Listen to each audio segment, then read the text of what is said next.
He is a seasoned real estate professional with an extensive past experience as a broker in the Edmonton region and in operations oversight for a national franchisor. With deep industry knowledge, he now serves as the provincial practice advisor at the Alberta Real Estate Association, where he provides expert guidance to brokers and industry professionals. He's a recognized real estate blogger and podcaster. Bryan is committed to delivering invaluable insights to area's members and stakeholders. He's passionate about supporting Alberta's brokers. He takes a practical, common sense approach to brokerage operations and is dedicated to elevating professionalism in Alberta's real estate industry. So I hand it over to you.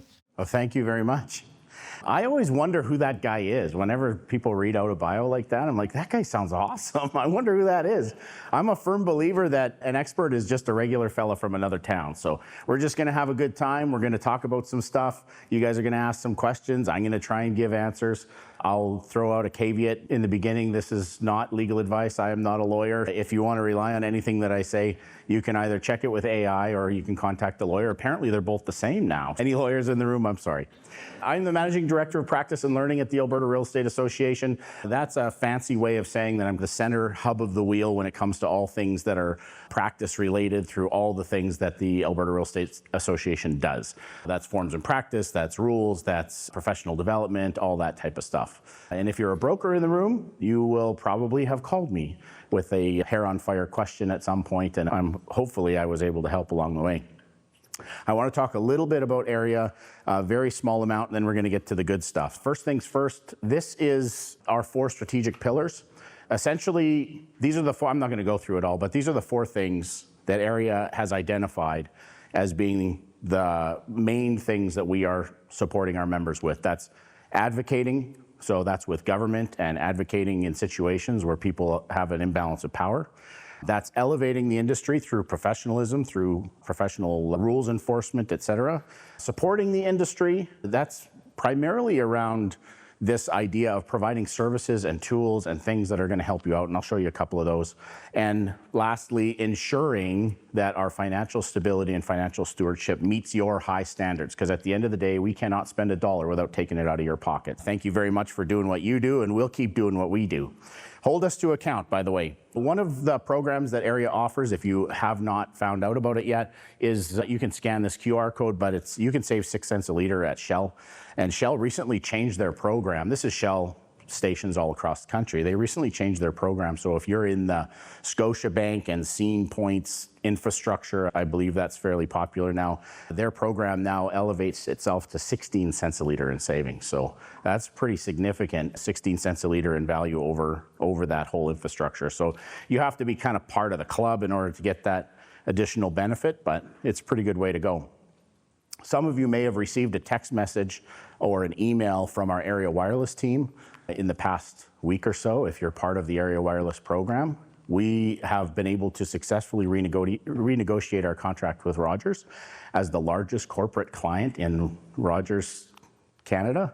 We were able to renegotiate our contract. We got our pricing down, and we've just passed those savings on to you. So that's going to be automatic as of July the 4th. That's going to automatically come into effect. You're going to save that extra money.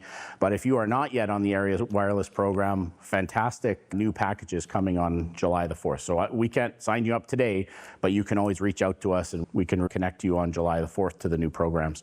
The most popular one so far is this sucker here, the $75 a month, 64 different countries, no more roam like home. You just use your phone like you would in any of those 64 countries. So it's pretty great. Last but not least is Banff Western Connection. If anybody has never been to the Banff Western Connection, it is pretty much the premier conference anywhere in Western Canada. Anybody from BC is going to say, but what about Pac West? I stand by my previous statement. The Banff Western Connection is still significantly better than most of the conferences out there. Last year, we had Jay Leno. This year, we're going to have Sugar Ray Leonard, Wanda Sykes, Josh Altman, Michelle Romano. They got a pretty good lineup of speakers, and it's a good way to network with a lot of your peers. Okay, so now we got that out of the way. Let's get to 3 top issues. I'm going to talk about 3 things. This actually comes from the practice desk. So most of my day is spent either on the road like this or on the phones with folks. And I try and, although the questions are always really variable, I try and hone in on things that I'm getting again and again. So hopefully this is going to be helpful to you. Has anybody heard of this thing called AI? I think it means Alberta infrastructure, but those guys are not as smart as AI or as helpful. So the artificial intelligence boom obviously is touched real estate. It has been for some time. In fact, before any of us knew ChatGPT existed, you were using autocorrect on your cell phone, right? And irritating as it was, that was a version of machine learning. It's a version of large language AI. Now that it's really in the consumer's face and it's in our face, there's top subjects that we're finding that people are asking AI. Now, I did a deep dive on this myself to find out what are the top 3 things that real estate agents in Alberta are asking AI to do for them. Do you want to hear what they are? Is anybody frightened? Number 1, can you rewrite this clause to reduce liability? Just drop a clause right into ChatGPT or Claude and say, can you rewrite this clause to reduce the liability? What liability? Whose liability? In what direction are you? Who do you represent? There's so many different questions that AI cannot answer, but it's going to be very positive and say, yes, absolutely, I can help you. So that's thing 1. Thing 2, is this enforceable under Alberta contract law? Enforceable in what way? Under what law? At what level of court? Does it answer any of those questions? It definitely does not answer any of those questions. And number 3, how do I structure this condition properly? How do I structure this condition properly? Can it be helpful? Sure. What are you trying to protect the client against, though? Does AI know? Does it know the dynamics of the transaction? Probably not. In the large language model, there's a whole lot of A and not enough I at this stage, but it's changing. The intelligence side of it is changing quickly. In fact, by the time we finish this session, there will already be a whole bunch of new things that happen in AI. You just walk out the door and check your news feed and you'll be like, wow, it does that now. It slices, it dices, it waxes your car.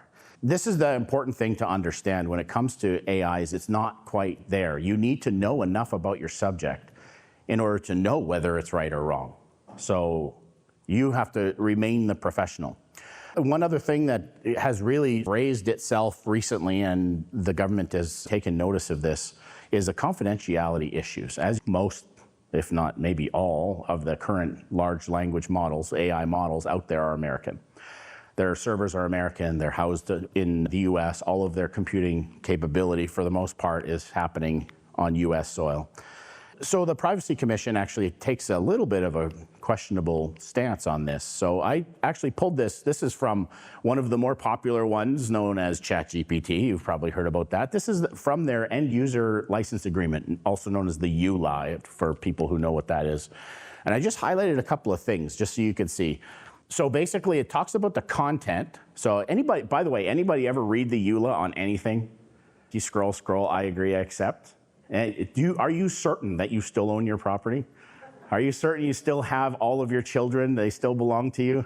Because they could hide a body in the EULA and nobody would ever find it. But here, I'm one of the weird guys who read through it, okay? So look at, you are responsible for content, okay? That's pretty general, including ensuring that it does not violate any applicable law or these terms. You represent and warrant that you have all rights, licenses, and permissions needed to provide input to our services. In the real world, we call that a liability shield. If you give them anything, they own it forever. And you are supposed to be certain that you have all the legal rights and licenses and you're not breaking any legislation when you give it. Second, look at this one. This is okay. This is one of the things that's pretty good right now. We hereby assign you all right, title, and interest, if any, in and to output.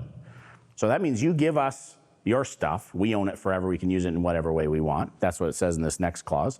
Or whatever we give you, you own it. So you can use it in whatever way that you want.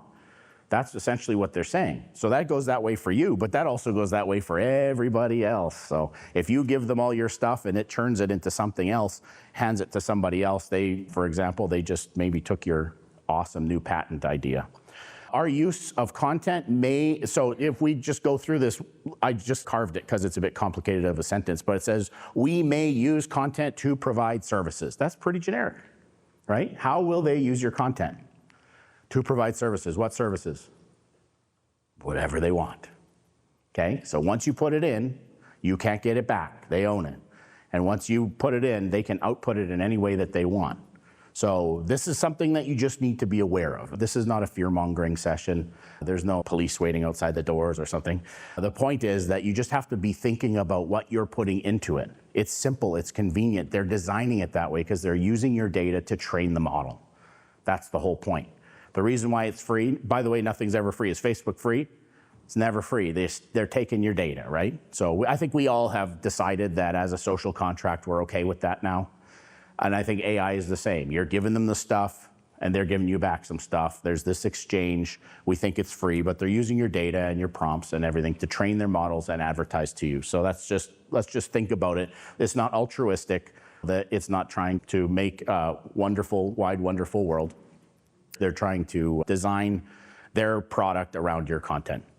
This is the other thing that I just want you to always keep in your mind. Whatever it returns is always going to be polished, but flawed.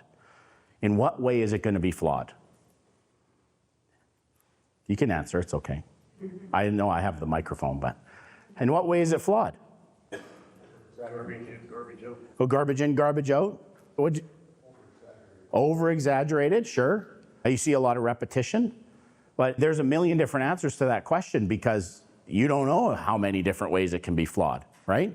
So imagine if I said to you, in your mind, imagine a picture of a crooked stick, right? If you were all to draw a crooked stick that you imagined, every single one would be exactly different. There's a million ways to be wrong, right? There's only one way to be right. If I said, everybody now imagine a broomstick, you're probably all gonna have a pretty good idea of what a broomstick is. You probably just draw a straight line. Pretty easy to do. Same problem. It's gonna be polished, but it's gonna be flawed. If you don't read it and think critically about it, there's probably some stuff in there that you would not otherwise produce and send out to your clients or whatever the case may be. Speed to solution, oftentimes in real estate, we actually require settled discussion. Is that true? You need to have a conversation with the fellow agent, with your broker, with your fellow clients, all very important. Settled discussion is often necessary, but many times, because we're very busy and important people, we're realtors, we just gotta throw that stuff in, get the stuff out, and move on to the next deal. So be very careful about that. Sometimes you're shortcutting a system that is intended to be a little bit more difficult, okay? And finally, the AI is not the licensed realtor. I know it might feel like that sometimes, but they are not a licensed realtor. To date, Rika is not handing out licenses to anybody without a heartbeat. And even that sometimes seems strange, but it's true. As of right now, it's true. Okay, so enough about AI. Let's move on to FinTrack, because everybody loves that, right? Everybody's had enough of FinTrack, probably. I've had enough of FinTrack. But FinTrack in October of last year, they made a change, a very significant change. Might seem small on paper, but it's a very significant change to your business. In October 2025, they updated their interpretation of the regulations for the real estate sector to say that somebody who is not your client, so no representation, so that could be mere posting, customer status, all of the stuff, okay, or just anybody that you're transacting with or providing some services for, those individuals in the old interpretation said that they should be identified. What does that mean? That means maybe I will, maybe I won't, okay? Now it says must, because the reality was nobody was doing it. As soon as you say should, it never gets done. As soon as you say must, now you have to. And you think, well, that's not really that big of a deal. It is actually a really big deal. And here's why. This means that if they refuse to be identified for the purposes of FinTrack, you cannot proceed any further without being found out of compliance with federal regulations. That's a very significant change, okay?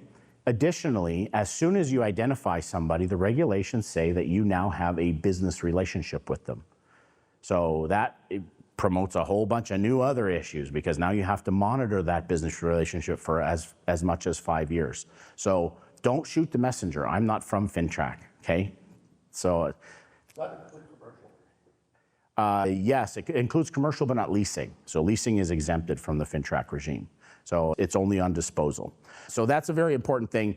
What's my recommendation? If this happens to you, seek your broker or compliance officer's advice. Chances are pretty good you're going to put in a suspicious transaction report. A suspicious transaction report does not stop you from doing the transaction, but you're going to need your broker or your compliance officer's advice on how to proceed in a specific transaction, okay? So very important. Okay, third top issue, holdover periods. Everybody knows what a holdover period is? This is common vernacular because we actually don't use this language anymore in the contract. But do we know what a holdover period is? Yes? No? No, okay.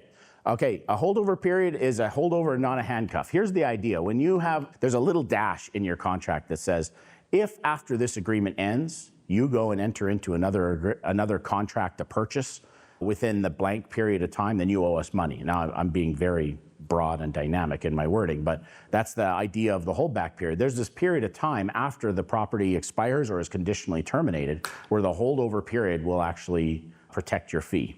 But it's not intended to be a handcuff. There's a very rare and narrow circumstance under which you can actually invoke that holdover period. Okay? The listing contract holdover period is aligned only to cover one specific gap, and that is the situation where buyers are introduced to the property during the course of the active agreement. Okay, so you have the property actively listed under an active listing agreement, and a buyer comes in, maybe they're looking at it, they're writing an offer, the whole thing just sort of comes apart. I know that never happens to anybody in Lethbridge, but it happens a lot in Calgary. Sometimes transactions don't work out.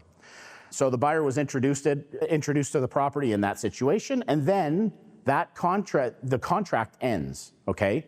So you've decided that you're gonna part ways with your seller, you're not gonna do anything with them anymore, you sign a conditional termination, okay? Conditional termination means conditional to the provisions of Section 10, okay? That's your money provisions. So what happens if a contract is now affected during that holdover period between the seller and the buyer? Very specifically, if the seller does that deal without a real estate brokerage involved, so no representation from a real estate brokerage, they still owe you your fee during that period of time. If they do go and get another real estate brokerage, even if you had a conditional termination, if they go and get another real estate brokerage, all bets are off. Okay, all bets are off because it's not intended to handcuff the seller to your fee and a new fee because they sought new representation. It's intended to prevent them from having this conversation with the buyer and say, you know what, if we could just get rid of that guy who's charging us all the money, then we could do this deal privately and I could save you 10 grand. That's the intention of prevention here for this holdover period. So I regularly get people calling me and saying, you know that stinking guy, he went and listed with that brokerage across the street. They did a deal with the same buyer who had an offer on the property while I had it listed. Do I get paid? Short answer, no. But if the seller comes to you, or you find out, the seller's never gonna come to you, you find out through the grapevine that the seller actually did a deal with that person that was introduced during the course of the active agreement and they didn't use a brokerage, then you are protected for your fee and you can register a caveat on the title, et cetera. Talk to your broker about that. And of course, disclaimer, remember your broker is always the best person to talk to first about specific transactions, okay? Don't call me, call your broker. That's what they get paid to do. And your broker can always call me. That's certainly something that my phone is always available for. Okay, now let's talk about some fun stuff, okay? This is the fun stuff. I hope you're gonna enjoy this. I call this fun case law. Oh, I should stick to this here for a second. Just like I said before, the following does not constitute legal advice, but it's fun to discuss and consider best practice. So these are actual cases, real life cases that I was able to pull out and I'm just summarizing here, okay? So stick with me. It's text heavy, but I want you to hear the story more than anything else. Seller, who is a licensed real estate agent, listed their own property for sale at $1.5 million, but couldn't get their price. Does that sound familiar? Seller delisted, so they expired it, and relisted the property at $1.25 million, citing that she had undervalued the house in the second listing in order to create a bidding war. Okay, that's also very familiar. You have to fake it till you make it, right? The buyer so a buyer comes in and offers $1.3 million. Hang on a second, it was listed for $1.25. Does that tell us anything about what's happening here? The buyer offers $1.3 million and cited to the seller that they were struggling to get to that level. Okay, that's like right at their max. The seller, because very strong negotiator, who is a realtor, pushes them to $1.305 million. What's the difference between 1.3 and 1.305? Anybody? $5,000. So just squeezing every last drop out of these people. Okay, so she said that was her hard minimum and that she had two other offers. So the buyer panics and thought, okay, fine, we'll shake out the couch cushions and ask mom and dad or whatever, we'll get another $5,000. And they lock up that deal. It was discovered after that the seller's other offers were verbal at best and not written for her consideration. That tells me, and this is interesting, if you read through the entire case, and I have the citations up here if you want to pull them, but if you read through the entire case, this agent was not able to produce any evidence whatsoever that there were any other offers. So at best, it was probably a phone call. Most likely, it was probably phantom, okay? In the vernacular, we call that a lie. Seller's other offers were verbal at best and not written. So what happens? The buyer freaks out once the buyer figures this out and sues the seller for damages and costs in small claims court. The trial judge, so this actually ends up going all the way to appeal. In the citation, it's Ontario Superior Court. So it ends up getting appealed all the way to the Superior Court. So they're fighting. The trial judge and the appeal judge both found the seller's conduct was unlawful, I think we would agree, resulting in the buyer paying more than they had to, relying on the seller's misrepresentation. The seller appealed in the small claims ruling and failed in Superior Court, as well as on the basis that the verbal offers amounted to oral puffery. That was the quotation from the judge, and are not offers that can be accepted under the statute of frauds.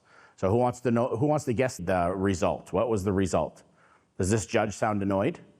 So it went through small claims, then it went through probably a middling court, like a provincial court, and then it ends up in Superior Court. Okay, what do you think happened? Who won this case? The buyer.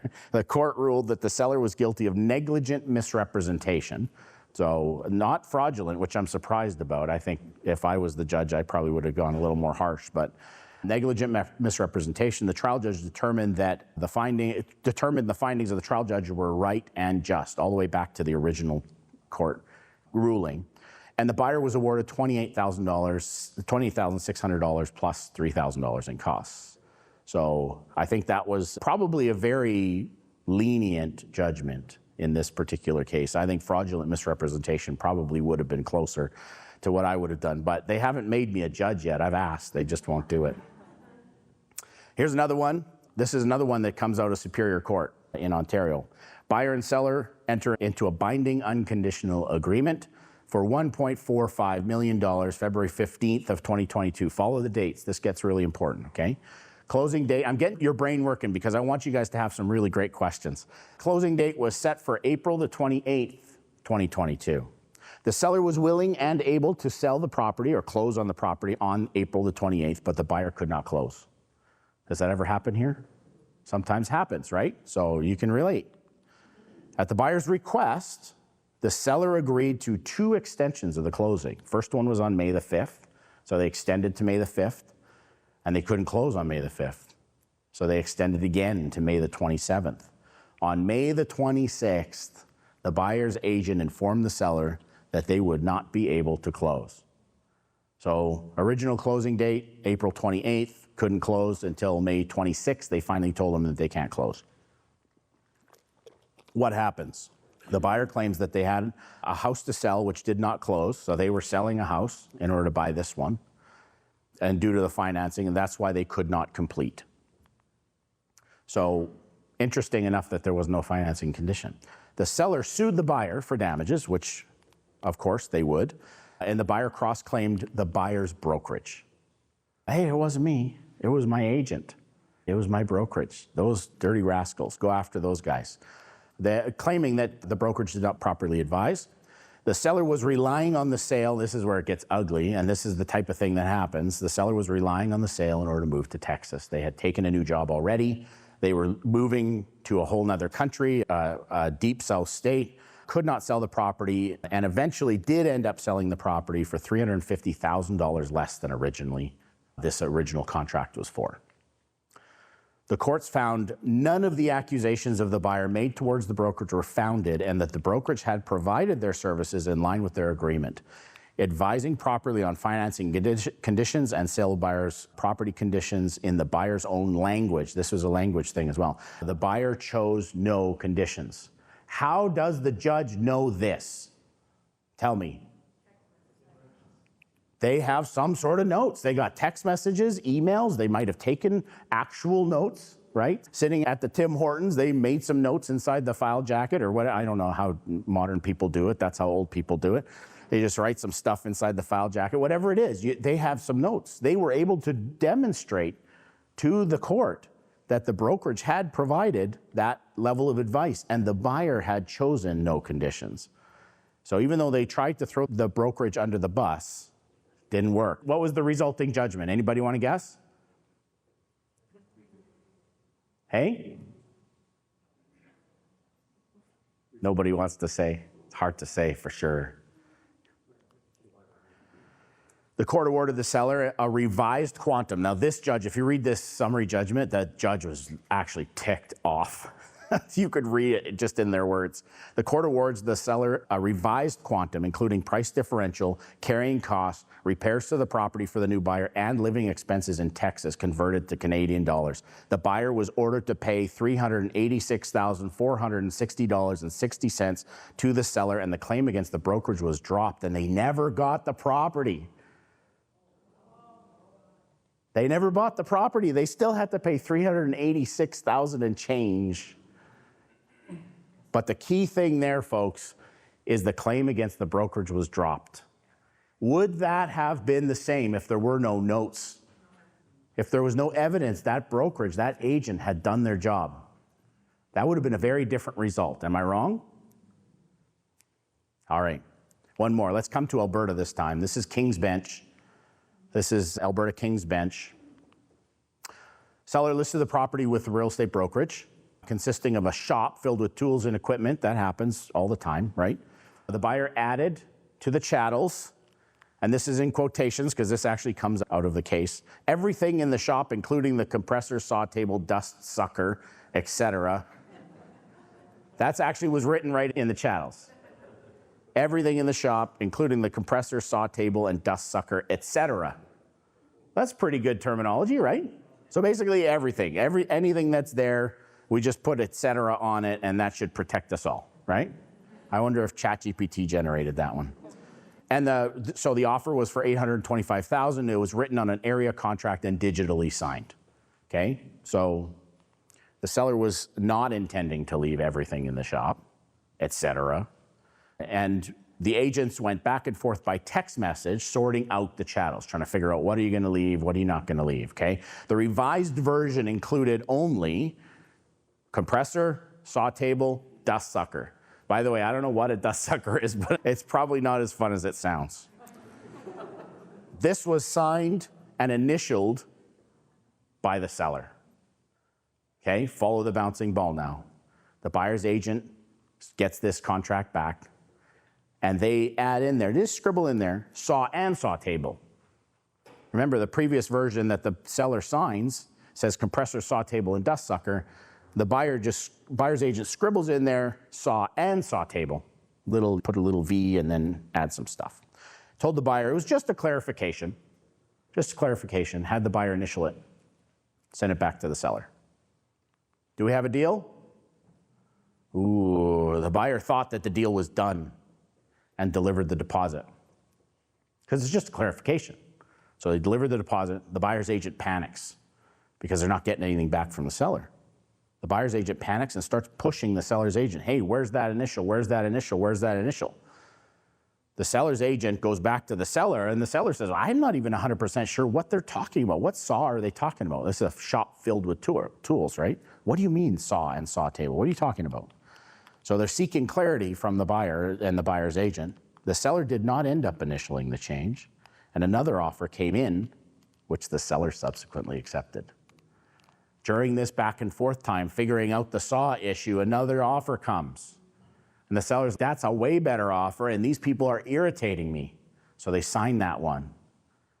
And of course, what happens? The buyer freaks, because they thought it was a done deal. They already delivered the deposit. So they freak out.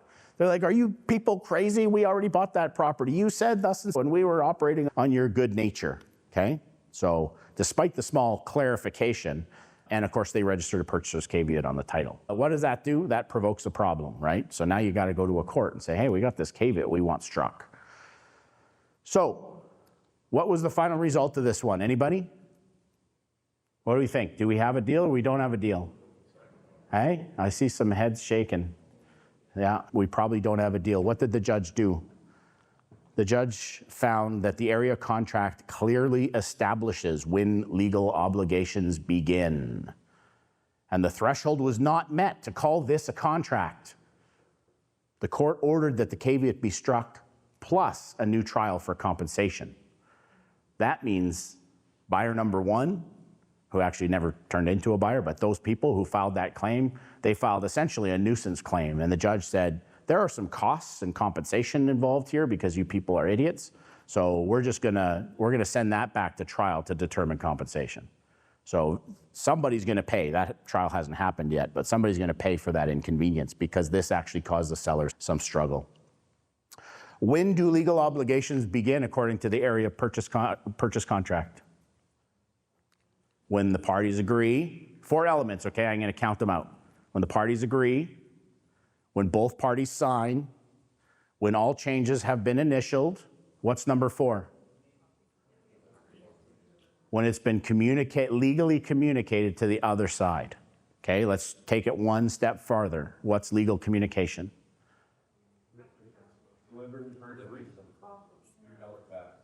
Delivered in person, sent by email, or sent by fax. And for those of you under 30, a fax is a thing that used to put the paper in, you enter the phone number, it would go out your machine and come out the other side. So you may not have seen one, but you guys probably have a history museum here if you want to go and visit. There's probably an admission fee. They have one of those there someplace. Or you could probably just talk to your broker. They might still have one in their office. All right. So enough poking fun at folks. But this is very important because you need to understand when legal obligations begin. Obviously, in multiple offer situations, the stakes are amazingly higher. But even when you don't know that you're in multiple offers, you can always have somebody sneak in the back door. It just happened here. And you need to make sure that time is of the essence, your legal obligations have been properly communicated. And in this circumstance, if they hadn't written in and the saw, or saw and saw table, and the buyer just signed it, they would have had a contract. They would have had a closed contract. And they could have gone and bought a saw. Okay, so I was talking to somebody about a different issue today. I'll use the same analogy. Are you buying a saw or are you buying a property? Okay, pick one. Okay, how are we doing on time? All right, good on time. Okay, so I have a couple of skill testing questions. These ones don't have answers. I can give you answers to the first. The second one is fictional. The first one is actually true.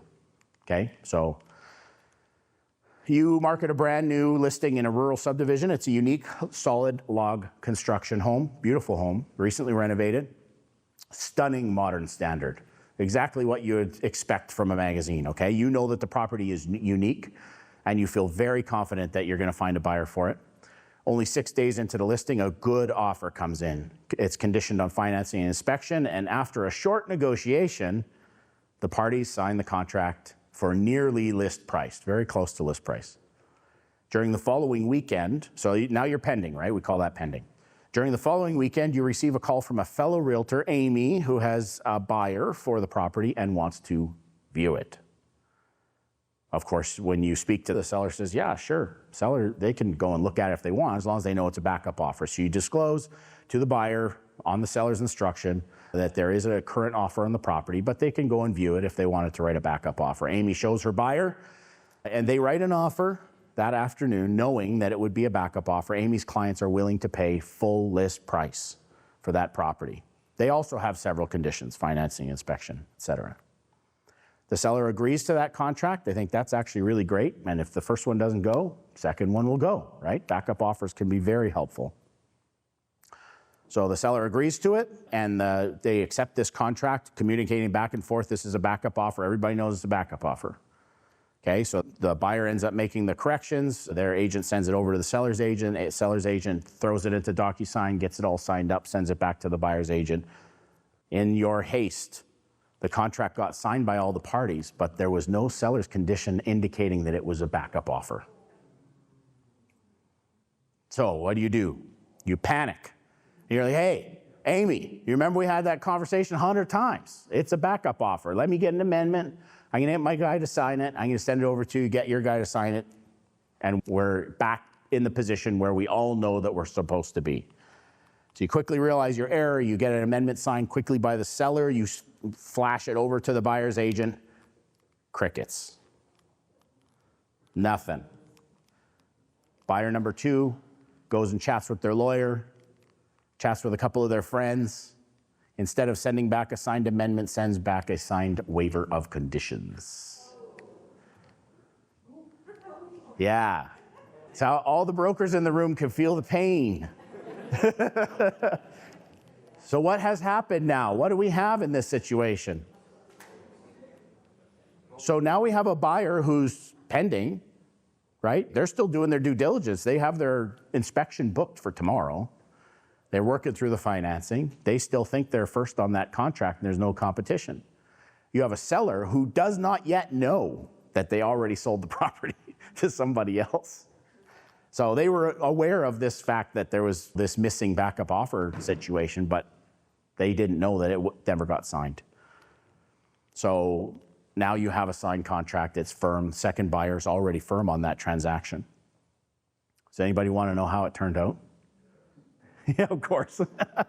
So this one is actually not fictional. This was a time bomb that I got about maybe a month ago from a real live broker here in Alberta. So what ended up happening was they contacted REAX. So first thing they did was they called their seller and said, hey, I got a big problem. We goofed. In fact, the agent on the seller's side was actually the broker as well. So can't even say, my stupid agent. No, you can't say that. It was me. So with his hat in his hand, the tail between his legs, he had to go to his seller and say, oops, right? We have insurance. What do we call it? REAX, it's errors and omissions insurance. So that is an error and an omission. So it falls squarely within the policy coverage as long as he wasn't doing anything fraudulent, which he wasn't. So he tells the seller is beside themselves. They don't know what's going on. They're happy that it's sold for the higher price, but now they know that they have this other problem. So they contact REAX, and REAX says, here's what you have to do. You got to tell everybody everything.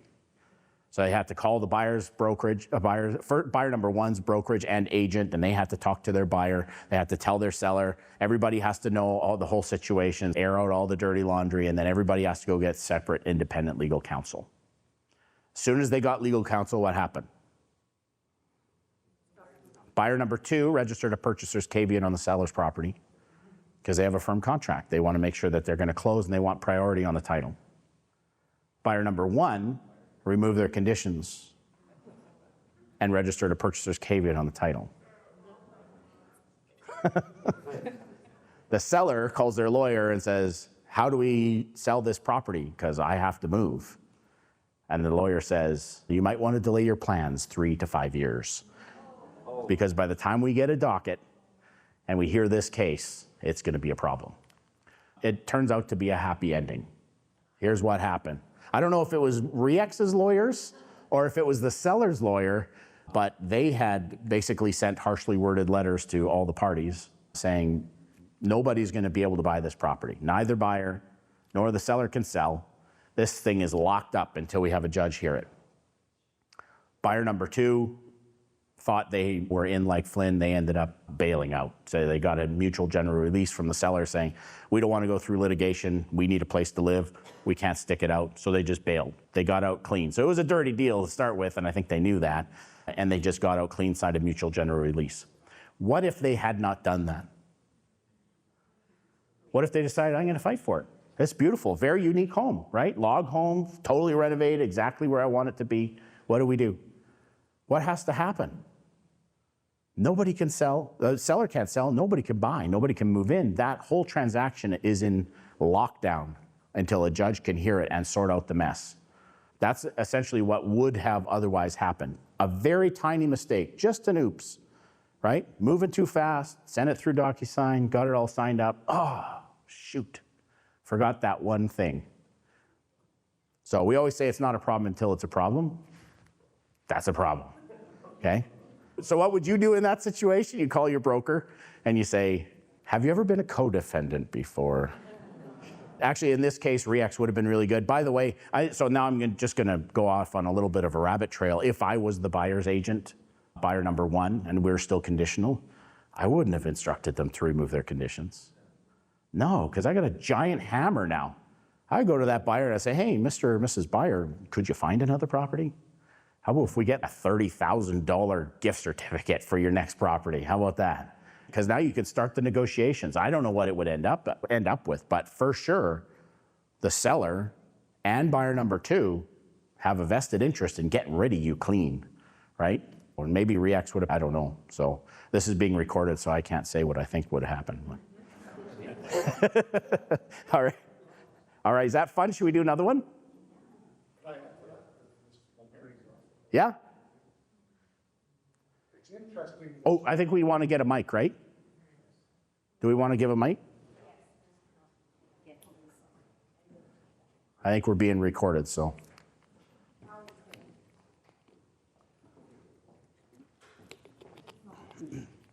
I saw another one over here. I think Daniel has a question as well. This is an interesting story. It really looks bad on our industry because I've had situations like that. And with all these agents here, it's been very cooperative. If something happened like that and I was working with Randall or whatever, we would sort that out. Yeah. So that to me, that agent was vindictive, saw a little loophole we'll use. Yeah. And to me, that agent should have lost their license for not being cooperative. Come on. The way it is today, it's such a fast-moving pace that we're in this industry, especially with DocuSign, AuthentiSign. We're all trying to get deals done. And to me, the story of this is two agents not working ethically together to benefit the seller and the buyer. That's what we're here for. We're here to represent the buyers and the sellers. We're not here to say, gotcha on a loophole. Yeah, I know. Now, look at the stress that caused. After that story, I wouldn't even hire a real estate agent. You know what I mean? You know where I'm going with this? Like, Yeah. Oh, totally. It doesn't make sense. The agencies like Area, Korea, whoever, this board should get together and say, hey, wait a minute. Where's the disciplinary action on that agent being vindictive? That's all Yeah, and the argument always comes that the contract's between the buyer and the seller, and the buyer determined that's what they wanted to do. We can only assume that agent gave them all of the pros and cons of their disastrous decision, but that would be the defense. The agent would say, hey, I was just acting the way that my buyer wanted me to act. In this situation, obviously, on the side of the seller, that seller's agent, who also happened to be a broker, they were just beside themselves. It was a total error. They goofed it. But at the same time, the other agent probably should have put that condition in there as well, just to make sure that it was a backup offer. So that's the other thing. I think Daniel right over here.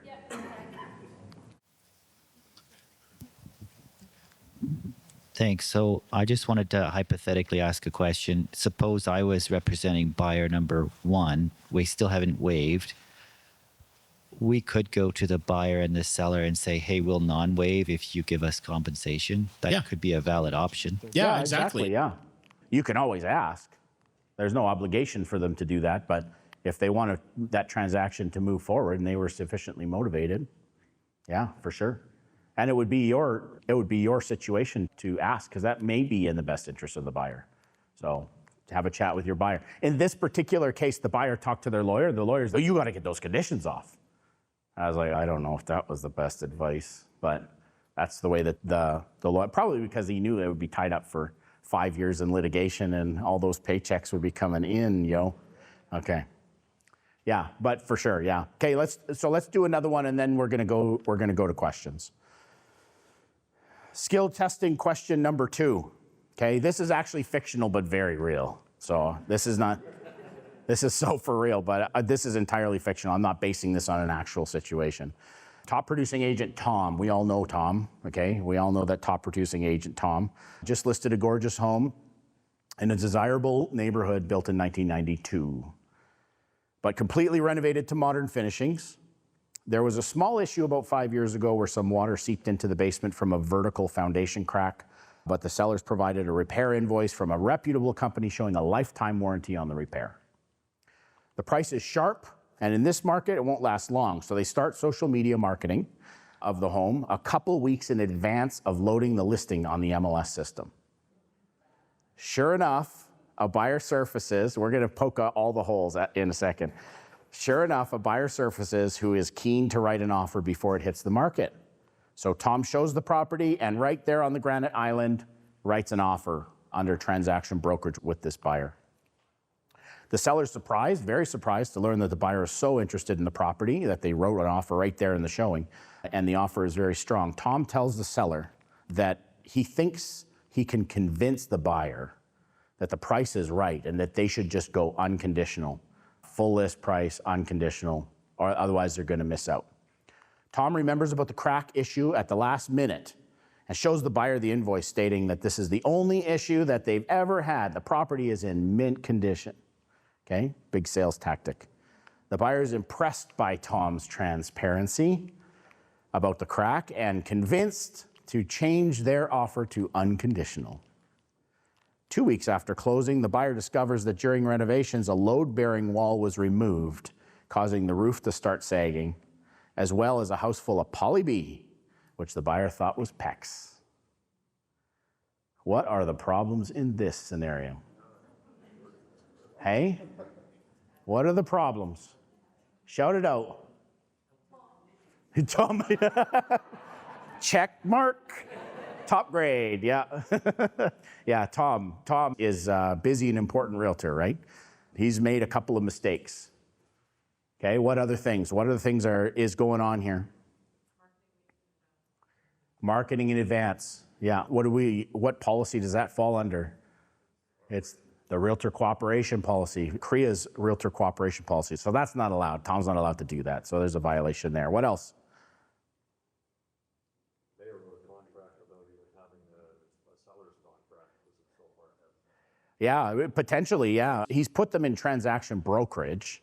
So the assumption is that maybe he had some sort of an exclusive listing contract, maybe, or post-dated, possibly, like you're saying. It's possible, yeah. With Tom, anything's possible. We all know that guy. Advising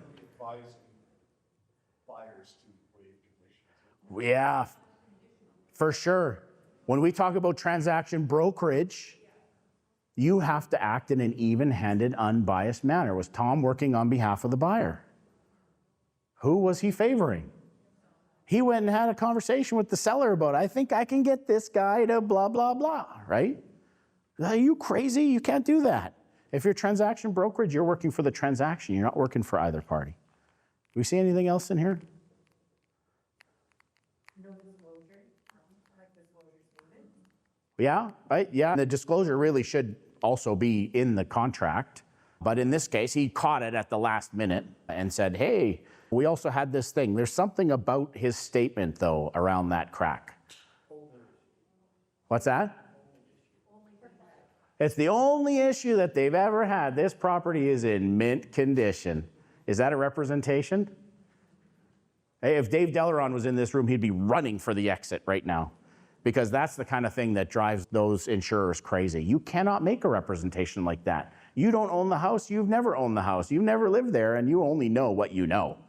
You can't make a representation about what you don't know. You can't say the property's mint condition.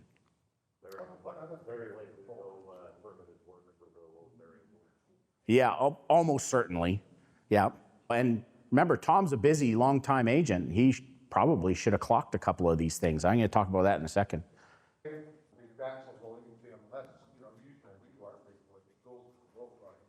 Yeah. Somebody should have picked that up and said, hey, wait a minute, you can't. Yeah. Yeah, totally. Yeah, for sure. So there's errors all around. How about the poly B thing?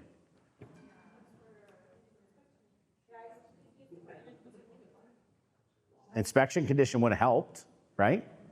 Do you think Tom should have known about poly B? Well, Tom's been around an awful long time. Who here knows what poly B looks like? Yeah, I thought so, right? Everybody knows what poly B looks like. I think if Tom had seen the poly B and he's working in a transaction brokerage relationship, did he have some obligation in order to mention it to that buyer? Probably. So there's a couple of things there. And there's others, but the one thing that I wanted to key in on is in the very first sentence there. It says, just listed a gorgeous home, desirable neighborhood, built in 1992. Does that provoke some stuff in your mind around the date? Okay. There are certain date benchmarks that I think we should probably, most of us should probably know, right? If you go back in time, you got 1990s, like that 90 to 95, good chance there's some poly B somewhere, right? So it should trigger something in your mind. How about 70s? If I say 1970s, what are you thinking? Yeah, vermiculite for sure. Something else with electrical maybe? Aluminum wiring, yeah. Aluminum wiring. How if we go back a little farther? How about the 50s? I heard it over here, 60 amp service, right? Lead, yeah. Almost certainly asbestos everywhere. Your lino, your plaster, your ceiling, there's asbestos everywhere. So there are these certain benchmarks. If Tom is a busy and productive agent, there are certain benchmarks that you might sort of trigger in on. So if you're listing a property that's built in 1974, not a bad idea to just have a quick peek and see, hey, is there aluminum wiring here we need to talk about? The seller might not even clock it as an issue. They were the original builders of that property, right? They just say, hey, it's been great for us. We don't even know there's a problem. That's your job to make sure that they understand that potentially a buyer might take issue with it and what those solutions might be and to contact an electrician or whatever. Same thing with 60 amp service. By the way, Poly B is the new 60 amp service. You know that, right? Because 60 amp service is still actually allowed under the building code in Canada. You're still allowed to put in a 60 amp service. Why can't we have it? Insurers. The insurance industry said, 60 amp, we don't really like that. So let's just make everybody do 100 as a minimum. So as soon as they find out 60 amp service, say, you got to upgrade that service. That's not a defect.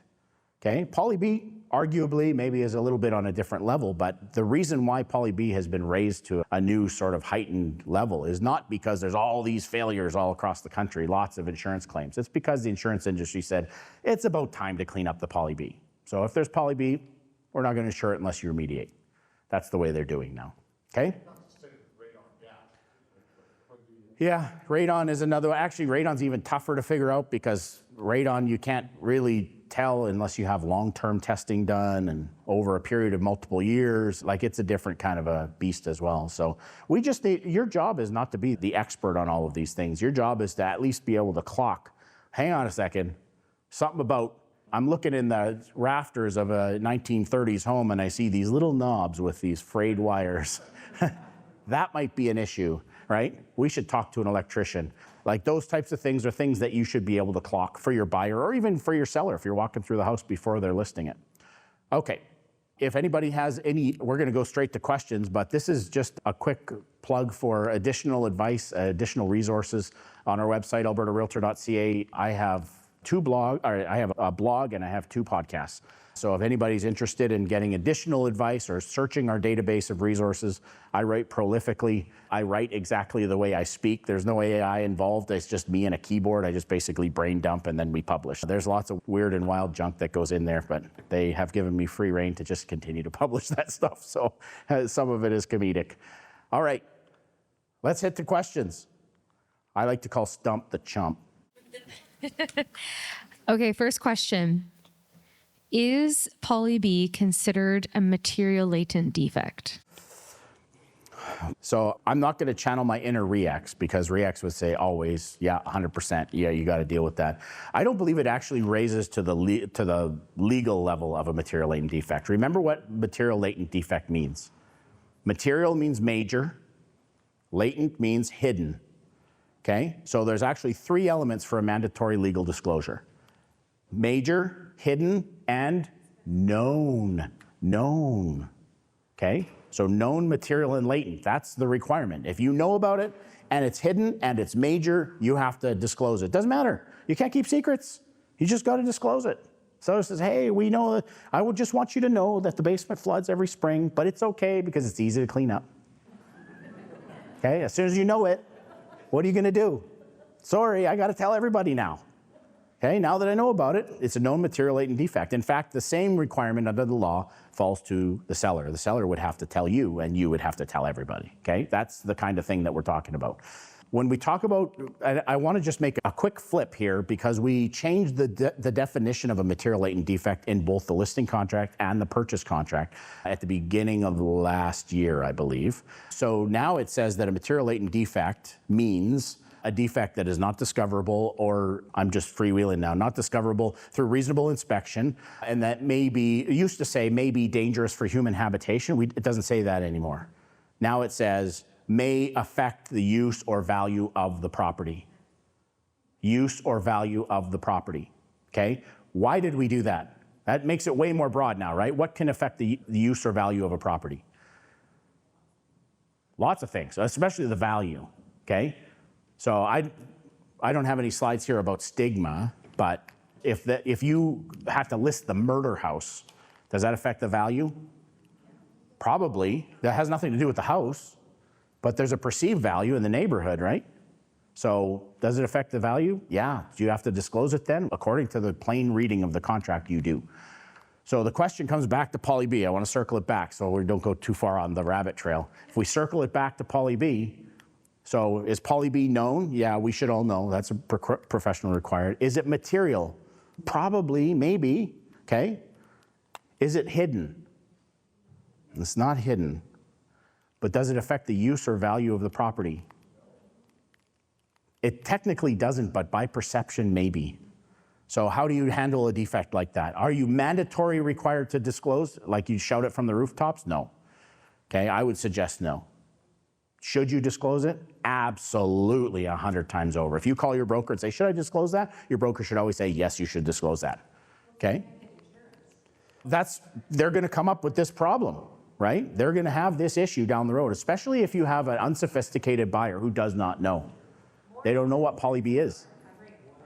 That's what I'm saying. 5 years ago, it was a no. Yeah. And now it's actually a yes, and not being penalized with higher rates or exclusions. If you have, like, there's about 5 companies that will insure it as if it's any other material. So it's not necessarily uninsurable like a 60 amp, that's a no. Unless it's under 700 square feet and one occupant.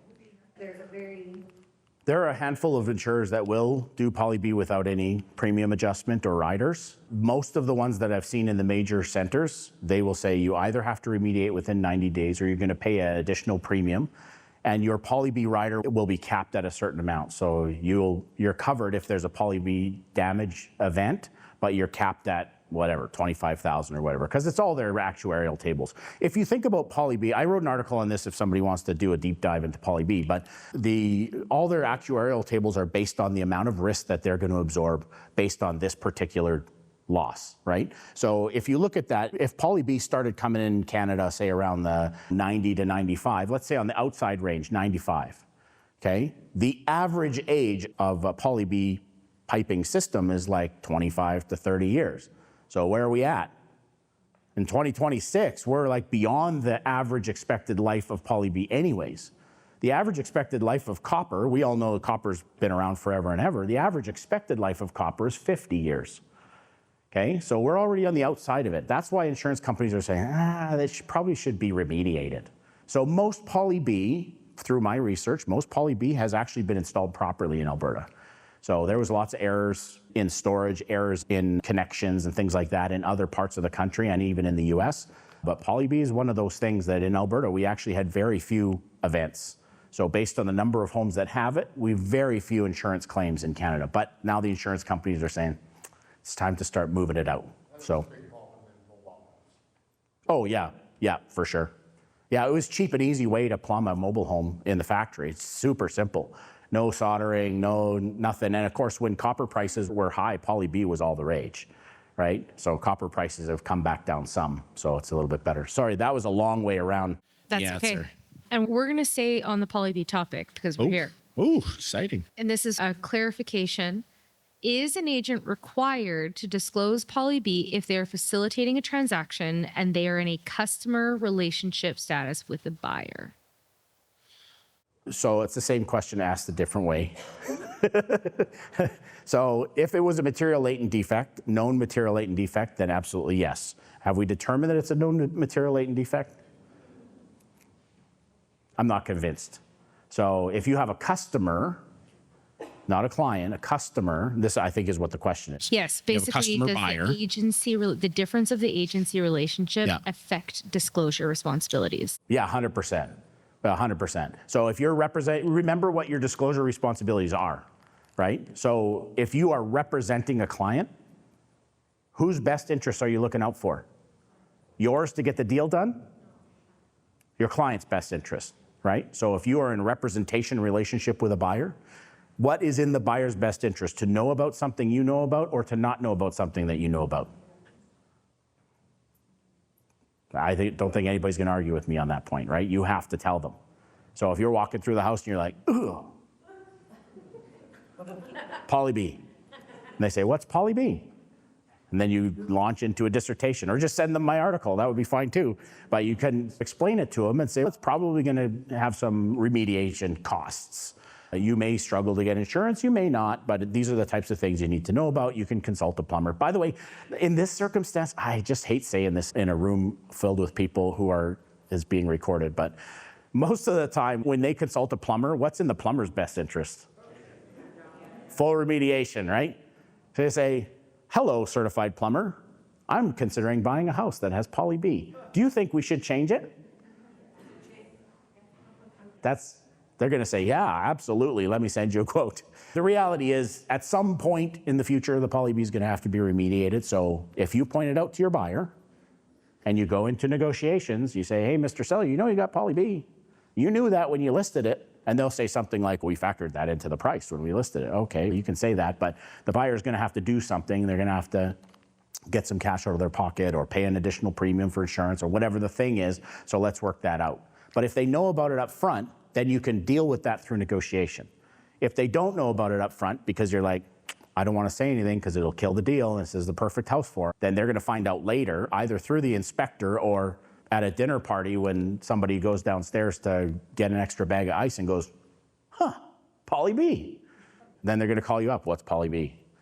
And now they're going to be panicked because they bought a house that's going to flood. Now they can't even sleep at night. Their children sleep down there. They might drown, right? This is the way people do. They think this way, right? So better to get way out in front of it. Now, when we get back to the customer status thing, okay, customer status thing, I haven't forgotten.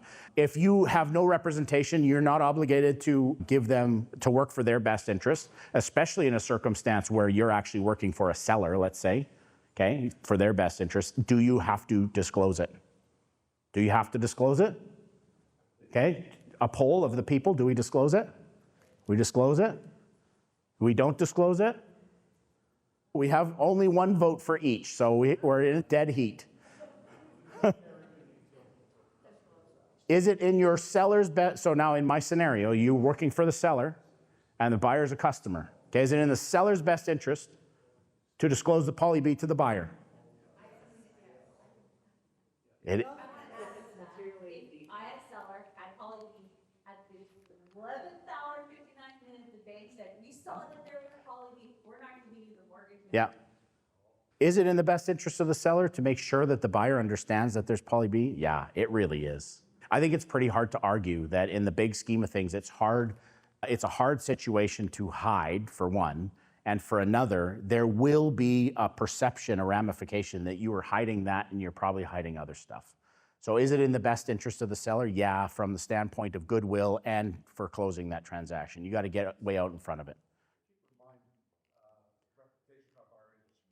Yeah, of course, yeah. Professional reputation, absolutely. Yeah, if you don't want to be known as the guy who's always hiding stuff. No, he said that he called his lawyer and the lawyer said you don't have to disclose it, so he didn't. So.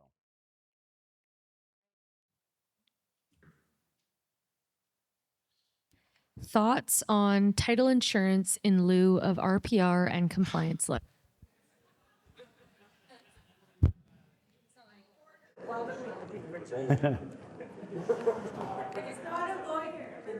All right.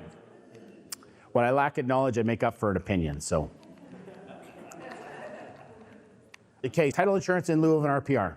Is title insurance and an RPR with compliance the same thing? Are they equal? No. Are they opposite? No. They're actually just different. They're just different. They do different things. So an RPR with compliance is still considered the golden standard. Why is that? You have a physical document where a certified somebody did a certified something saying this is exactly what you're buying. So you know what you're buying before you own it, right? And then you have a compliance letter where the municipality said, yeah, we looked at that whole thing and we certify, stamp, that this is compliant with all of our known bylaws and issues at this particular moment in time. That's the gold standard. You can't get any better than that. You can hold that sucker up in court. Plus, it's very practical for using if you're going to build a new fence or you're going to put in a deck or you need to measure out for the in-ground sprinklers you're going to put or all the stuff, right? Pricing out new grass or whatever. You have an RPR, you have a physical thing that can be relied upon. So that's the gold standard. Title insurance is a very valuable tool. And I'm going to talk about, do I have time to talk about title insurance? A little bit? Okay, title, so we always think, in our industry, we always think RPR title insurance, RPR title insurance. Those two things are related, but that's actually not the original reason why title insurance came about. Title insurance is gap coverage, and I'm going to put a pin in that, I'm going to come back to that. But title insurance will cover anything that you did not know about on the property that affects the title or the whatever they call it, whatever is covered in the jacket, which basically means whatever policies they have on that, or whatever underwriting they have on that policy in the jacket, you're going to be covered for. What kinds of things does title insurance cover?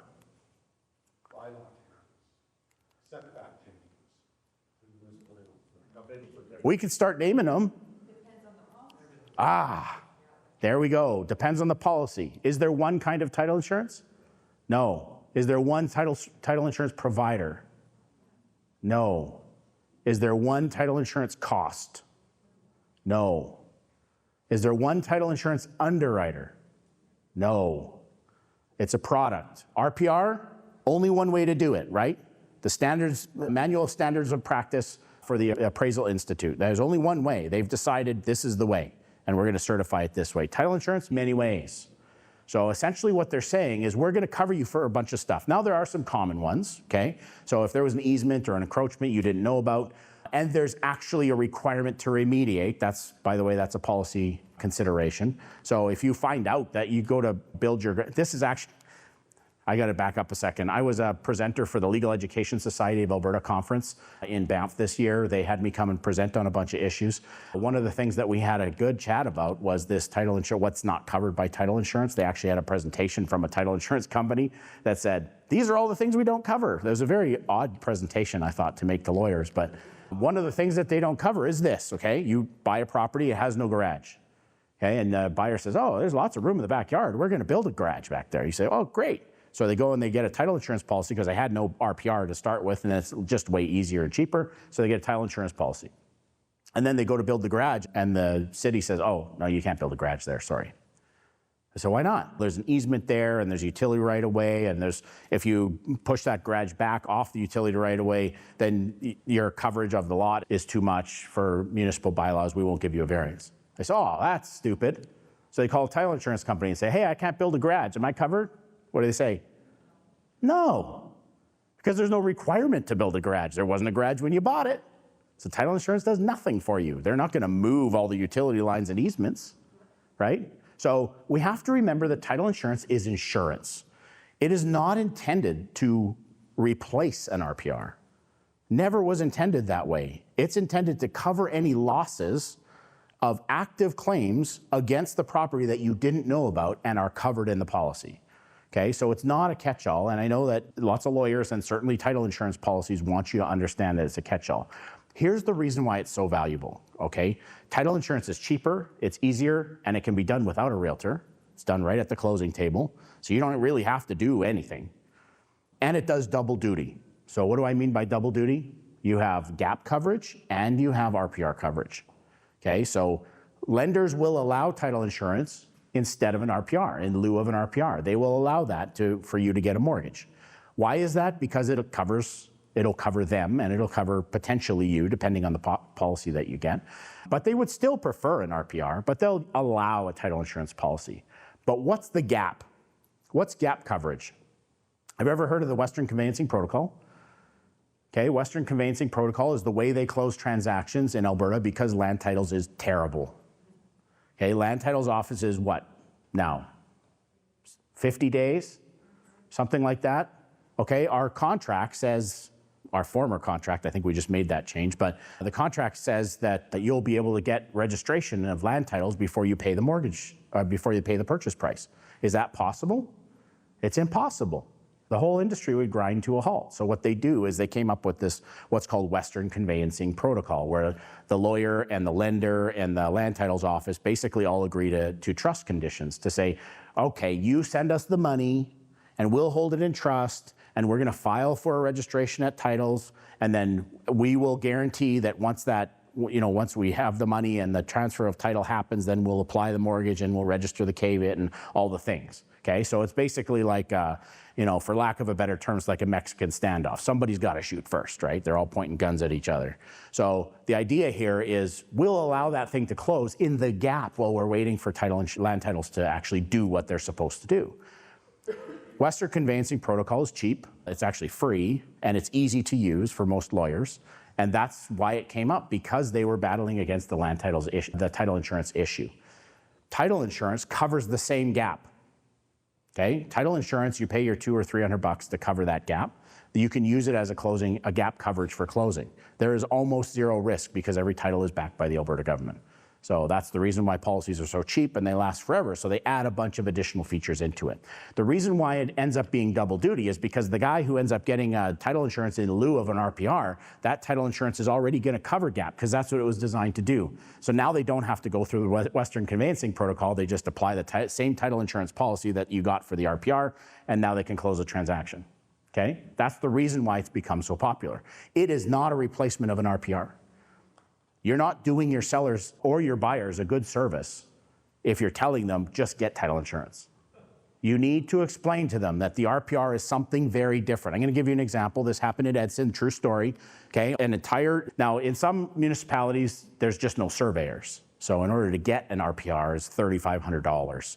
Okay, and plus a lot of those same municipalities don't offer compliance letters because they never see RPRs. So there's a whole thing there, and sometimes title insurance is the easier way to go just because of that. But there was a transaction happened in Edson. A realtor came out of Edmonton in order to purchase this property, and of course in Edmonton, they're like, we must have an RPR. So they forced the seller to get an RPR, very expensive. They got the RPR. What they found out is that every single house on the block, like 14 homes, were all on the wrong lot. They're all pushed. None of the lots were actually within their own boundaries. First title insurance, our first RPR in 20 years. These houses have all been like that. As soon as everybody knew that it was like that, they're all like, I always wanted to get rid of that ugly shed, and now it's on my property. I'm suing you. So all of a sudden, there's all this litigation. So actually, it took quite a number of years in order to sort it out. But what they ended up having to do is get a court to order redrawing of all the lines. What a nightmare. One RPR right at the beginning could have solved the whole problem. But it was title insurance kicking it down the road, kicking it down the road, kicking it down the road, and not everything was covered. So, sorry, that was a very long answer too. My apologies. I hope that's helpful. Is that helpful? Yeah. Okay.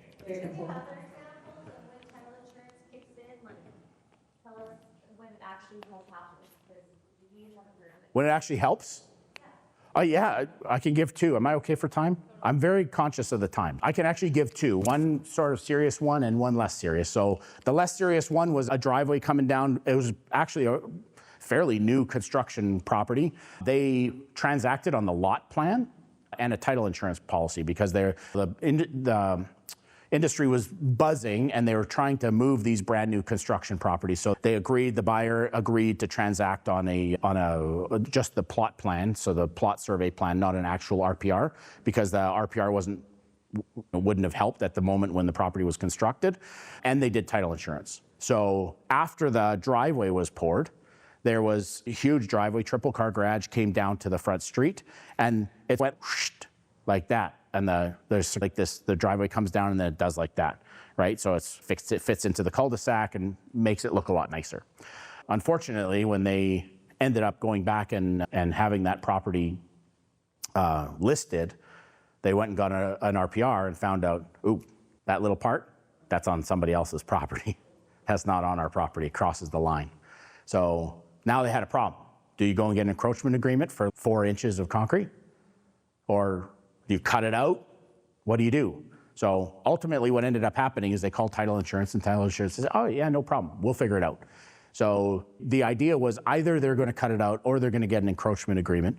Either one was an option. The title insurance opted for the cheaper option, which was to bring somebody in, cut that piece of concrete out, and haul it away. Unfortunately, it messed up the neighbor's landscaping, and none of that was covered. That was still a problem with the seller because that's not a title insurance issue. They remediated the thing they needed to remediate, and everything else is somebody else's problem. So that was a title insurance coverage. Now I'll give you a big one, okay? Foreclosure property.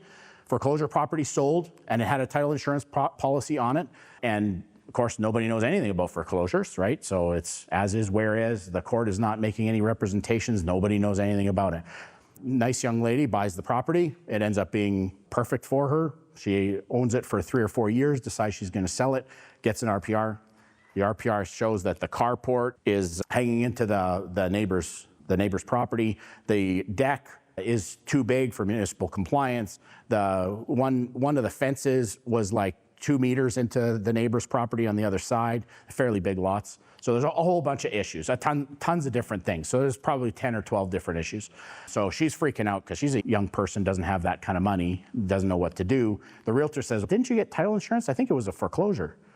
She's like, I don't know, maybe, what's that? So they called the lawyer, and the lawyer said, oh yeah, you did get a title insurance policy. Called title insurance. Title insurance said, get a contractor in, let's find out all the things that are wrong, how much it's going to cost to remediate, send all the invoices to the title insurance company, and the title insurance company paid for it. I think it was $27,000 in damages. There are times when title insurance is valuable. So I'll cap this line of questioning with one quick statement. The best possible protection for your clients is an RPR with compliance or evidence of nonconformance and a title insurance policy. Do both. Because title insurance will cover you for things that you did not understand you had a problem with. And RPR will tell you exactly what you're buying before you own it. Both of those things together. And to add a title insurance policy to an RPR situation, super cheap. One last thing about title insurance, because you're talking about coverage, one last thing I'll say is if you have clients who have no mortgage, they're buying their property free and clear, or have paid off their mortgage, you should advise them to get title insurance because it also protects against any fraudulent registrations on the title. So if somebody steals their identity and tries to get a mortgage on their free and clear property, they would be protected from that. So that's very cheap protection, and it's good as long as they own the home. So that is a good one. When dealing with multiple offers, a buyer offers that they will pay $5,000 more than the highest offer, but they need to see the other offer to verify. Is it okay to show the other contract? I think you people are goading me. I think that's what's happening here. Okay, so escalation clauses. Everybody knows what that is, right? Everybody knows what an escalation clause is. I don't have to go into the explanation of it. So here's the thing about escalation clauses. Just because they bang the drum or play the violin, you don't have to dance. Okay? If a buyer sends an escalation clause to you, you're representing your seller, what's in your best interest, or what's in the seller's best interest for you to explain to them? They don't have to abide by the escalation clause. They don't have to. Okay? So if the offer comes in and the offer says, we'll go $5,000 over the next highest offer up to $425,000, what have they just told you? They just told you what they're willing to pay, $425,000, right? So you can strike that out. Thank you very much, Mr. Buyer. Initial here, change the price, $425,000, initial here, send it back. You don't need to escalate, right? Now they're going to cry foul and say, you didn't do the thing that we told you to do. You say, yeah, but the seller didn't want to. They want your $425,000. So you could play that game a little bit with them, and that's part of the professional negotiation that you bring to the transaction, okay? So they don't always have to play that way. Back to the original question. If the buyer brings an escalation clause, buyer's agent brings an escalation clause, and it says, we'll escalate, but you have to prove to us that we had to escalate, and you decide, I shouldn't say you, your seller decides to play that game, okay? They're gonna play a little bit of kissy face in order to make this thing work, okay? If your seller agrees to that term, that you're going to prove something, then you can prove it. But you are still under the privacy regulations. You have to redact everything. Under privacy legislation, what is considered personal information is anything that can be identified to an individual. And that is a very broad definition, but that's what privacy legislation says. So that means essentially you could take the first page of that second highest contract and redact absolutely everything except for the price. How helpful is that? Okay, is that really good validation? Ooh, look, there's a price on the paper. It's not really helpful. So if that's what they want, fine, do that. But you are not allowed to share personal information, period. You're not allowed to do it. So you can send along that fully redacted document if that's what your seller has agreed to in the contract. But if we back up to what I said first, you just don't have to do it. Better yet, just strike the whole, when you guys come to an agreement, strike the whole thing out, write in the price, get them to initial it and go. I want to say one more thing about escalation clauses that most people don't clock, okay? If I have 3 offers, let's imagine I'm in a multiple offer situation, I'm working for the seller. I have 3 offers, okay? One of the offers has an escalation clause that'll take it up to $450,000, whatever the escalation is. Another offer is $425,000 unconditional. And another offer is $450,000 with a couple of conditions, okay? Financing inspection. So now we have somebody who's willing to go to 425, and let's imagine it's unconditional, except it has an escalation clause. You have somebody who's totally unconditional at, I can't remember even what I said, 400,000, okay? And you have somebody who has conditions, but they're willing to pay more than everybody else, okay? So how do you manage that in an escalation scenario? Okay, how would you deal with that situation? Of course, you let the seller decide. You walk them through the process and say, this is how this thing is going to go. But so you're not going to be able to escalate as high as the other guy who has the conditions. For the seller, is it important for the seller to know that conditions are conditions? It's always possible that thing might not work. Okay, how about the escalation guy? He's willing to escalate, but he's only willing to escalate so far. And the other guy is totally unconditional at 425. Mr. and Mrs. Seller, if you sign it right now, it's sold right now. What happens in an escalation scenario? You still have to correct the price. So the buyer's going to get one more kick at that can, right? So you can escalate, you're playing the game, you're pushing everybody, you're escalating, you get to the escalation top, okay? Then you go back to the buyer and say, hey, congratulations, your escalation clause got you to the top. They say, yeah, we've been thinking about it, but there's another one that came on just across town, and it's way nicer. We decided we're not going to do it. Your seller can't sign it. Your seller can't sign it. All they can do is they can make a change and send it back to the buyer and say, please, Mr. Buyer, take it. And they might not, right? So there's a difference there. When you have an unconditional contract that's ready to go right now, that's cash on the barrel. The seller needs to understand that as one of the pros of that particular offer. So, when an agent says, I'm following client's instructions, even if they are legal instructions, what is not acceptable in AREA's eyes? well, that's a good one. So it depends actually what the seller's instruction is. So let's think about what a seller's instruction is and what a seller's instruction is not. So a seller's instruction is extremely powerful. Why? Because it is your instruction. They're telling you what you can and cannot do. In fact, they're telling you to do a thing, okay? So that's thing one. Thing two, it's actually a great opportunity for you to explain the pros and cons to, I'm gonna use seller for an example, okay? Explain the pros and cons to the seller of what they're instructing you. Yes, Mr. Seller, I understand you're giving me an instruction. I believe it to be a legal instruction. Here's what's going to result from that. There's going to be these potential benefits and these potential detriments, okay? And help them to make the right decision. That's your job, okay? So it's not just following a blind instruction. Your job is to say, now you need to understand the ramifications of what you're instructing me, okay? So that's a good opportunity for that. If the seller is giving you a legal instruction, it is actually the sign of really strong practice. Because your job is not to talk anybody into or out of anything. That's not your job. Your job is to take the seller's instructions after they've been given all of the information. So if you have a relationship where you're giving information and your seller is giving you instructions, that is professional practice. Welcome, folks, you have arrived. That's the way the thing is supposed to work. It's supposed to work that way. So you want those instructions. Now let's think about what an instruction is not. An instruction is not ever an excuse to lie or be deceitful in any way, because honesty is higher than fiduciary duties in the law. Okay, you don't have the right to say, the seller instructed me to lie, or the seller instructed me not to disclose that thing. You can say that, but you can't actually not disclose the thing.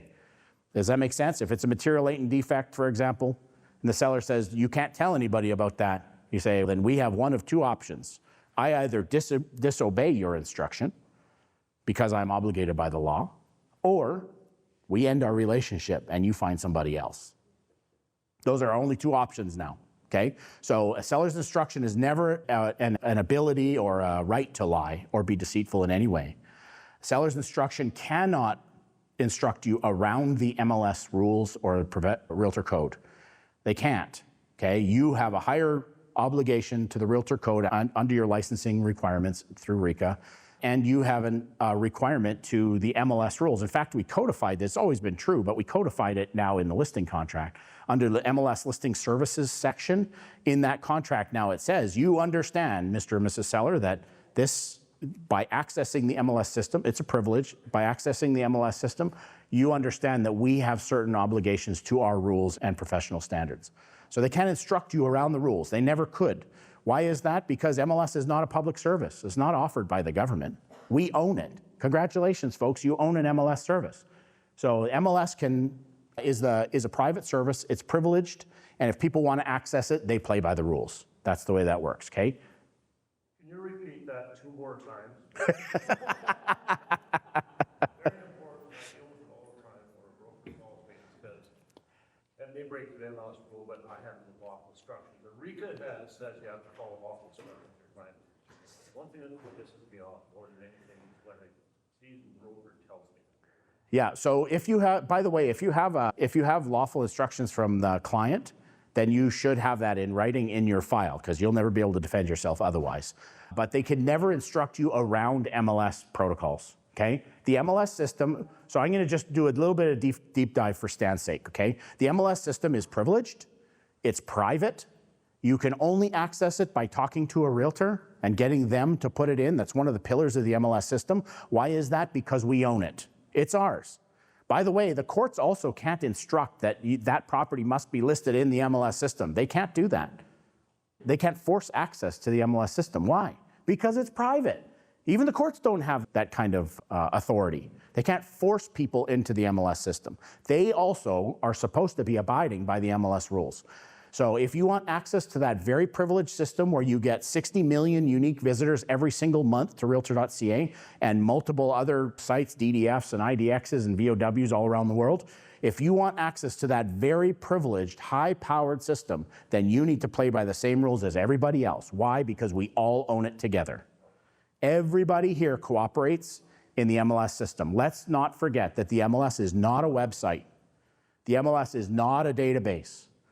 Okay, those of us who have been around long enough to remember the MLS catalog, and even before the MLS catalog, there was still a cooperative selling system.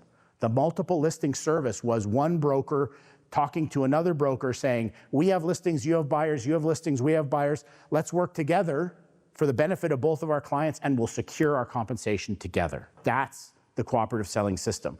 Over the years, we layered on a catalog, we layered on an MLS website, we layered on a database, we layered on a whole bunch of features, but MLS is not a website.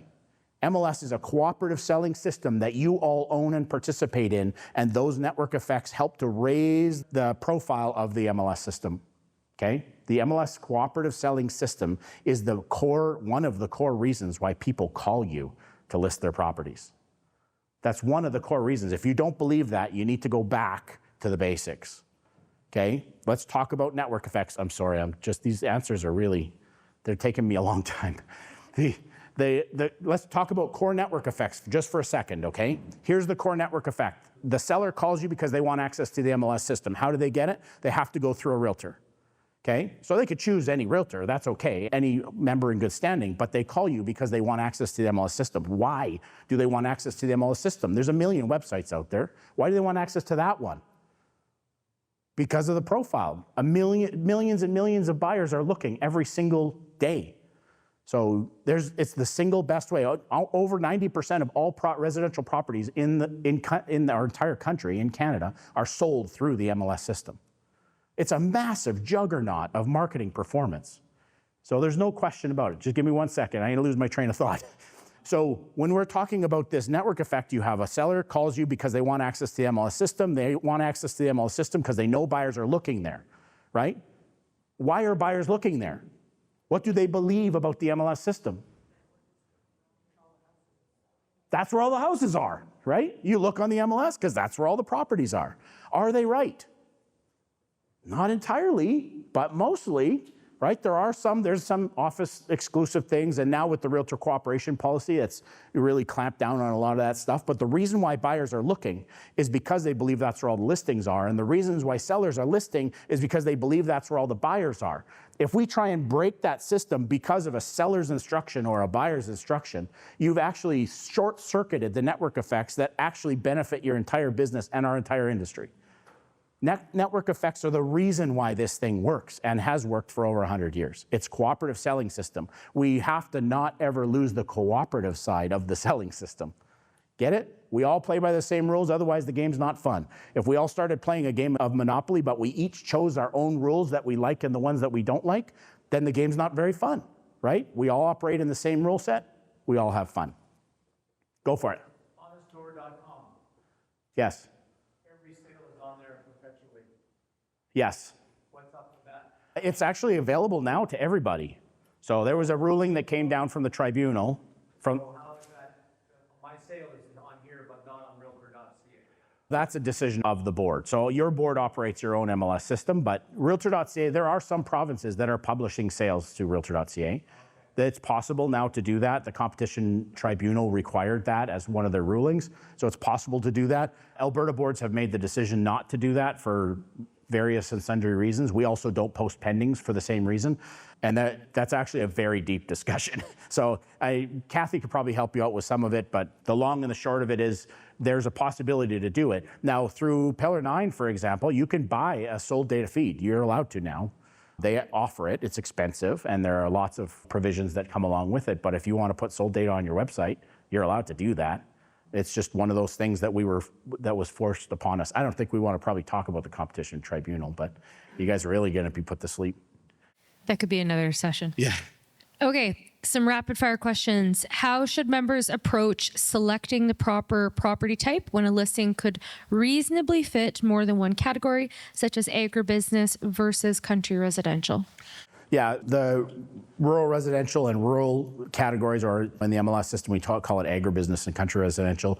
The variance there between the two largely is going to come down to about 5 different factors. Is there income? What's the likely use? What's the current use? What's the size of it? There's a whole bunch of different factors. I wrote an article on it specifically. I think the article's titled What's Rural and What's Rural Residential. It's a pretty basic title. I'm not that creative. But the idea is I came up with a rubric when I used to be a broker that I had to run through because we were in an area that had all these kinds of sort of various different properties. So the licensing designation issue is one half of that issue. The second half of that issue is which contract do I use? So I wrote an article on that one as well. But essentially, if there's a dwelling on the property, chances are you should be using a country residential contract. If the property is for an agricultural purpose, primarily, then you are going to need a rural license designation. If it's primarily a residential purpose, then you're going to use a residential licensing designation with one caveat. If there's any income produced on that property, chances are really good that you need a rural license. So I would have one quick tip for everybody. You work in an agrarian area. Most of Alberta is like that, unless you sell downtown condos in Calgary. Most of Alberta is agrarian. If you don't already have your rural designation, you should get your rural designation, because that makes things an awful lot easier if you can do rural residential and residential. It's just that much simpler. So that's just my quick tip. We're doing rapid fire now. Yeah. What advertising or marketing issues are you seeing most often, particularly around brokerage identification, incentives, public remarks, and marketing another brokerage's listing? Oh, that's a simple one. Okay, advertising issues around incentives. What was the other thing? Incentives and advertising guidelines? Brokerage identification, incentives, public remarks. Okay, broker identification is an easy one because it's enshrined in the legislation.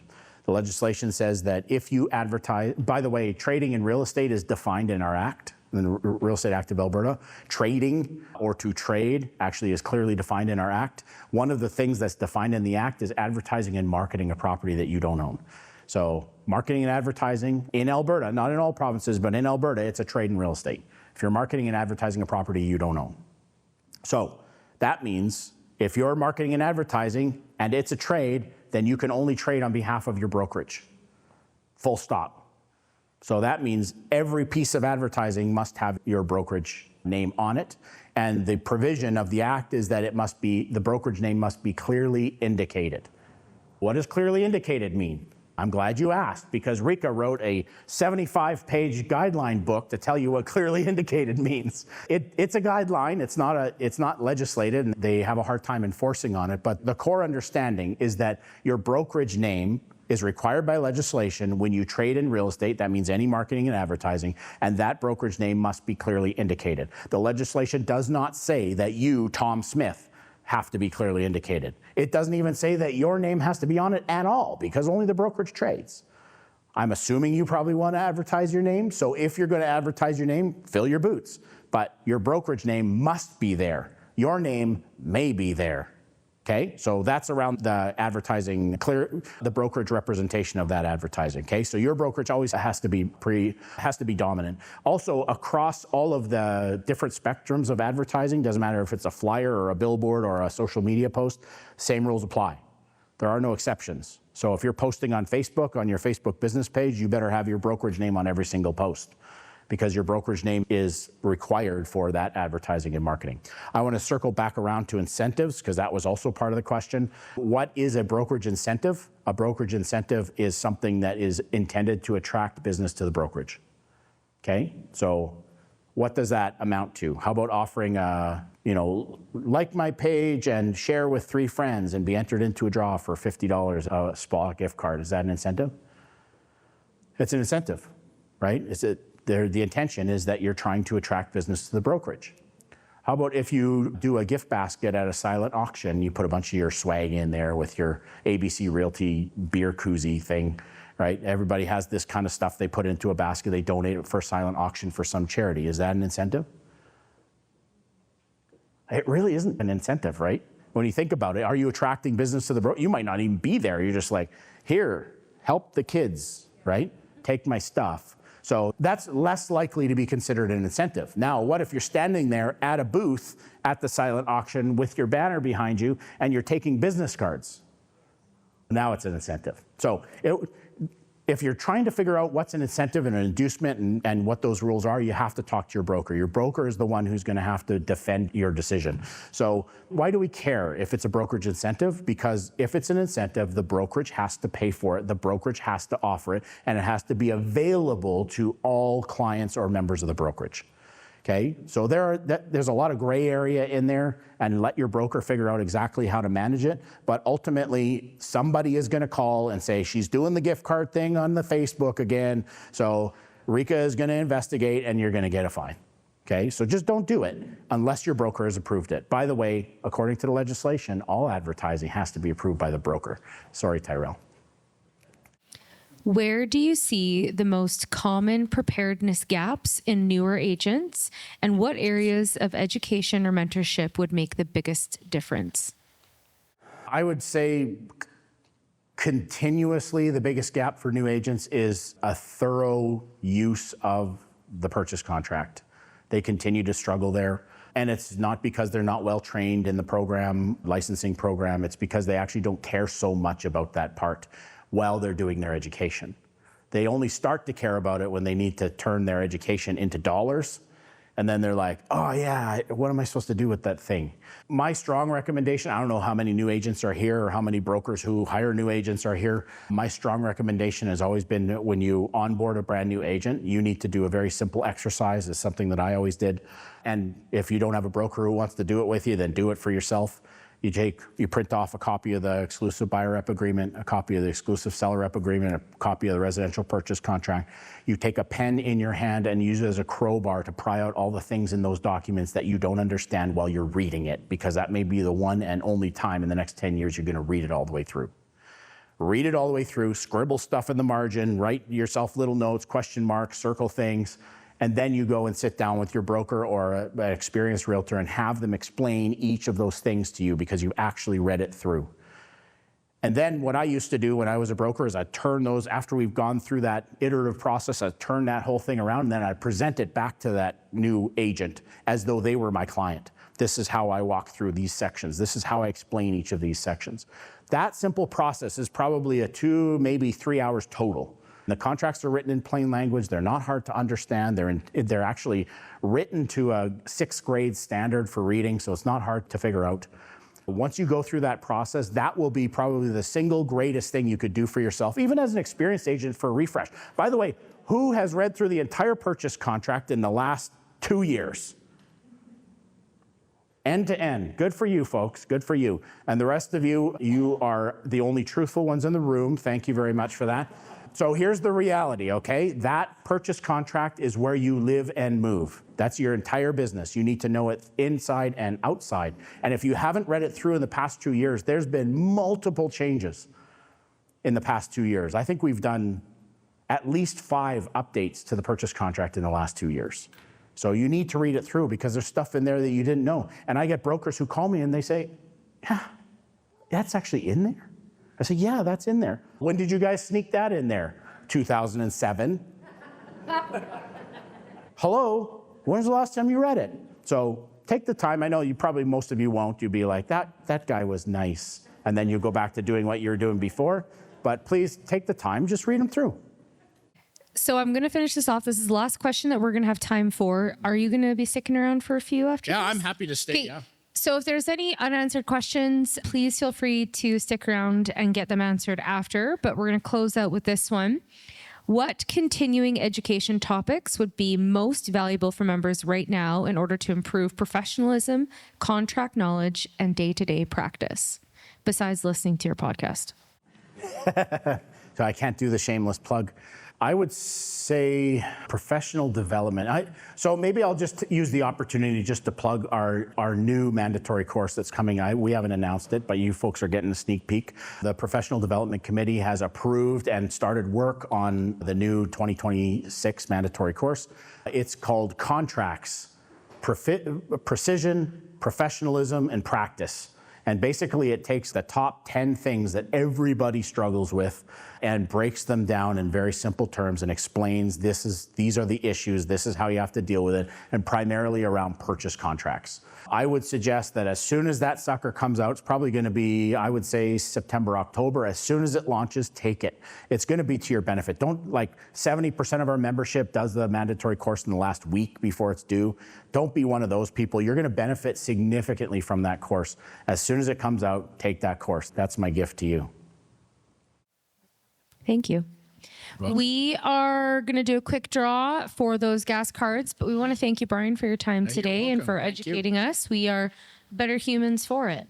All right. Thank you, everybody. Appreciate your time.